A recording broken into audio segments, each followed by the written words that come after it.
గుళ్ళలో వివిధ రకాల గంటలు ఉంటాయని మీకు తెలుసా? ప్రతి ఒక్కటి ఒక నిర్దిష్ట పాత్ర కలిగి ఉంటుంది. ద్వార ఘంట ప్రవేశ ద్వారం వద్ద వేలాడుతుంది. భక్తులు లోపలికి వెళ్ళేటప్పుడు కొడతారు. రాకను సంకేతిస్తుంది మరియు ఉద్దేశాన్ని నిర్ణయిస్తుంది. హారతి గంట పూజారులు ఆచారాల సమయంలో ఉపయోగించే చిన్న చేతిలో పట్టుకునే గంటలు. హారతి సమయంలో లయబద్ధమైన మోత సమూహం యొక్క శక్తిని సమకాలీకరిస్తుంది. గరుడ గంట వైష్ణవ దేవాలయాలలో కనిపిస్తుంది. గరుడ దివ్య గరుత్మంతుడి ఆకారంలో ఉంటుంది. శ్రీ మహావిష్ణువు సన్నిధిని ఆహ్వానించటానికి మోగిస్తారు. నాదఘంట గుడి గోపురాలలోని భారీ గంటలు తెల్లవారు మరియు సాయంత్రం మోగిస్తాయి. పవిత్ర సమయాన్ని గుర్తిస్తాయి. వాటి శబ్దం కిలోమీటర్ల దూరం వినిపిస్తుంది.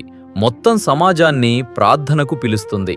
ప్రతి గంట వేరే పరిమాణం, వేరే ఉద్దేశ్యం. అదే పవిత్ర నిశ్చయం. గంటల పట్ల గౌరవం హిందూ మతానికి మాత్రమే ప్రత్యేకం కాదు.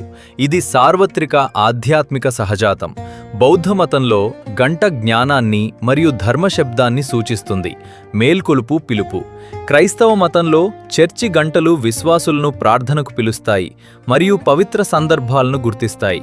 జపానీ షింటో సంప్రదాయంలో ఆలయ ప్రవేశాల వద్ద గంటలు కామి దివ్య ఆత్మలను ఆహ్వానించడానికి మోగిస్తారు.